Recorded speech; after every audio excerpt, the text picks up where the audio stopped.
So guys, ito nga pala yung update sa kulungan ng baboy na pinapagawa ko. Yan, tapos na. Yan, sobrang lawak. Yan.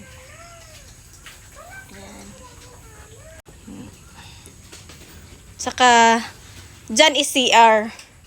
Dyan ko na lang nilagay yung CR nila para hindi siya makalat tingnan. Yan.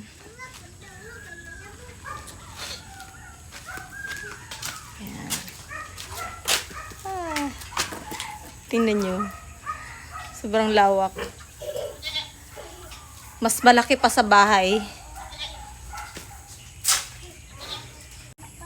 Yan.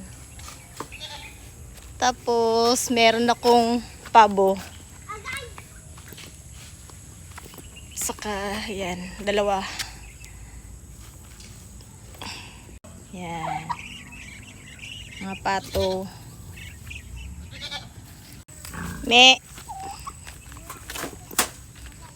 Saka titingnan natin yung yung mga saging kung pwede na ba magpa-harvest ulit. Yan. Yan, pwede na yan. So yung mga talong na pinatanim ko dito, tingnan nyo, nag ano na siya, may bunga na. Wow. Yan, may mga bunga na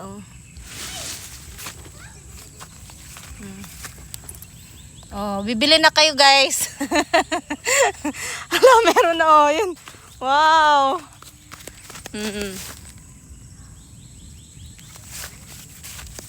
Nag-start na sila, nagbunga. Wow. Yan. So, yung mga sitaw is doon sa kabila. May mga bunga na yung mga sitaw doon. So, 'di ba? Ganda tingnan pag maraming tanim. Tingnan yung mga saging na bagong tanim Hanggang doon pa yan sa pinakadulo.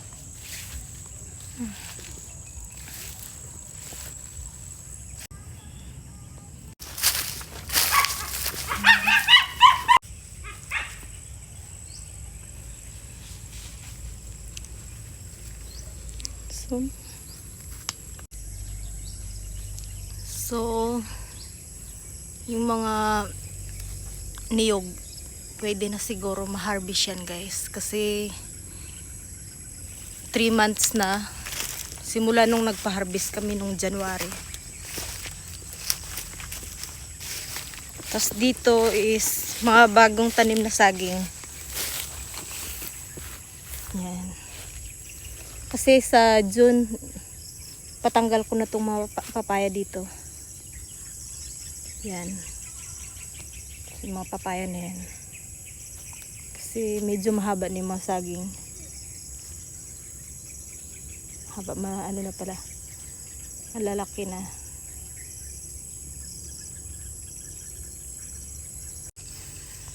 Maraming damo yung mga saging na pinatanim ko. Hindi ko na siya pina-spray guys kasi tag-init ngayon, baka mamatay pa yung mga saging. So hinahayaan ko muna yung mga damo dyan para matakpan yung mga saging sa init. So pag tag-ulan na, pwede ko na siyang pa-spray para mamatay yung mga damo.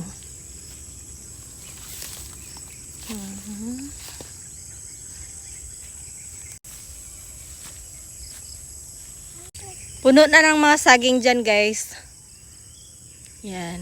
Pinatanim ko na yan ng mga saging. Lahat dyan hanggang dun sa dulo.